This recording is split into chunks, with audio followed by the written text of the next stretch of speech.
Depois de você falar aí sobre esse assunto mais polêmico aí da atualidade, né, que é a triste saída do ministro Sérgio Moro, bem, eu vi como algo extremamente lamentável, né, porque os dois eram tidos como grandes heróis nacionais. É claro que o presidente se sobrepõe porque ele foi testado nas urnas, nas ruas, tem uma trajetória de 30 anos na política, se expondo a pancadas e opiniões. E o Moro, ele foi como juiz, né? Ganhou notoriedade nos últimos 6 anos na Operação Lava Jato, porém sempre teve aquele simbolismo de honestidade e moralidade. A separação dos dois por motivos assim tão fúteis, né, deixa a gente um pouco abatido com essa situação, mas a gente tem que ficar do lado realmente de quem tem, Diego, digamos, feito o que está certo, né? Quem tem realmente se exposto mais e atendido os anseios populares. Diego, inclusive, se você me permite fazer um adendo ainda sobre isso, alguns questionamentos ficam, inclusive, pairando no ar, né? Porque se você pegar para ver o histórico, ainda em janeiro e em março de 2020, tanto numa entrevista para o Roda Viva quanto numa entrevista para o G1, o Moro foi questionado se algum dia houve interferência do Bolsonaro na Polícia Federal, e em ambas as entrevistas ele afirma com muita certeza e veemência que em nenhum momento o Bolsonaro interferiu na Polícia Federal para nada. Então, fica o questionamento.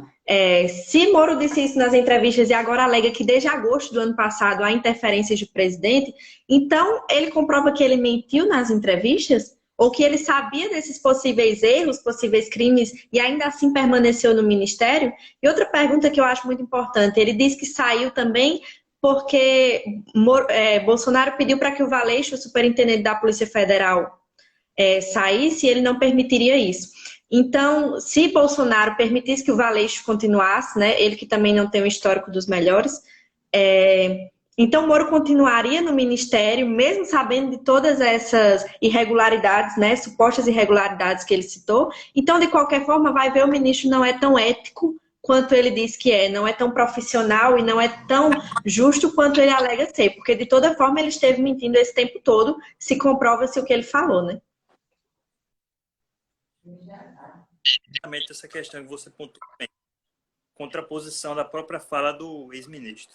E para finalizar aqui a nossa entrevista, Mariana, eu queria que você desse seu posicionamento sobre a questão do aborto e se você é a favor ou contra no caso e por quê. Tanto em casos de microcefalia, que é o que o STF tem votado, tanto em casos de estupro, como já permite a legislação, casos de risco da mãe e etc. O que você pensa sobre essa questão? Então, Diego, para finalizar, eu sou absolutamente contra o aborto em qualquer situação, né? Porque entendo que uma vida e uma vida inocente como a de um bebê e de uma criança deve ser preservada, independente da situação. Eu sei que é muito doloroso, por exemplo, para uma mulher que foi estuprada, ter um bebê que é fruto de um estupro, mas ela tem a possibilidade de entregar esse bebê para adoção, por exemplo, depois, né? Mesmo que seja muito dolorido.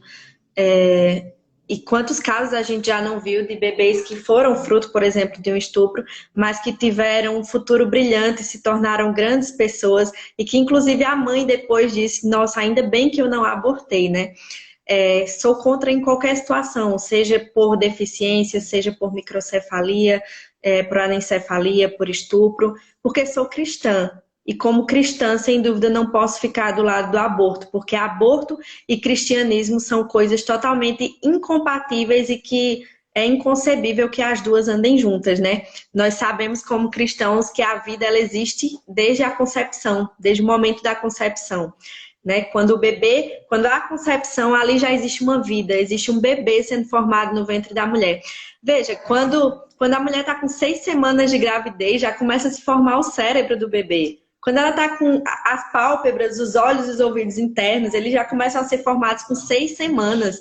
Com 7 semanas, você já consegue ouvir os batimentos cardíacos. Com 11 semanas, o bebê ele já dá pulinhos dentro do ventre. Como eu posso afirmar que isso não é uma vida? Que isso é só um feto? Que isso pode ser assassinado? Que isso pode ser descartado? Não! É uma vida e é uma vida inocente. E não adianta vir com a alegação de meu corpo, minhas regras. Porque o que está dentro do teu ventre não é o teu corpo, é uma vida e você não tem direito sobre ele. Então, obviamente, eu sou totalmente contra o aborto. E digo mais, né? Chesterton ele tem uma frase que diz que o aborto ele é um holocausto silencioso. E de fato ele é. Porque, veja, quando o STF ele pauta a opção do aborto em caso de microcefalia, ele nem sequer diz, por exemplo, que se a microcefalia for comprovada. O que estava sendo pautado era que a mulher, tendo Zika vírus, mesmo sem saber se o filho vai nascer com microcefalia ou não, ela já teria a opção de abortar. Então você nem sabe se o seu filho vai nascer deficiente, mas você já arranca ele do ventre. E se ele nascer deficiente, quem te dá o direito de matar ele só porque ele é deficiente? Quantos casos a gente não viu? Ainda essa semana, eu estava lendo o caso de uma menina que nasceu com uma deficiência e se tornou jornalista aos 24 anos, está aí vivendo da forma que pode, está dando orgulho aos pais.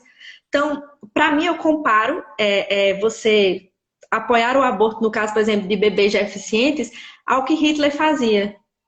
É uma espécie de eugenia, sabe? De busca por uma eugenia. Hitler ele buscava a raça ariana. Quando eu digo que bebês deficientes devem ser abortados, ou que um bebê deve ser abortado porque ele vai nascer pobre, então eu estou buscando uma espécie de raça pura também. Eu estou praticando um holocausto silencioso.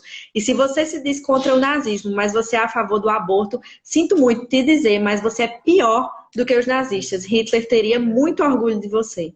Isso aí. Muito bem colocado, Marina. A opinião do blog Pensando Direito, inclusive, é totalmente contra o aborto, exceto em caso de risco de vida da mãe, né? Que é uma escolha entre uma vida formada e uma vida já de um ser humano adulto.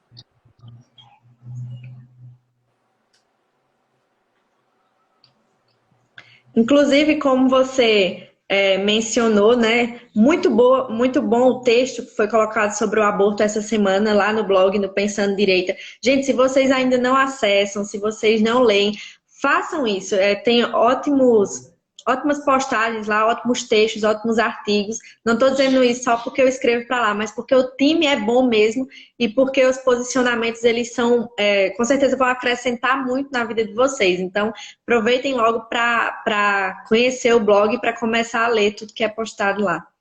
Isso aí. Eu já ia fazer um convite aqui. Quem não conhece ainda o blog, acesse, o link está na bio do Instagram.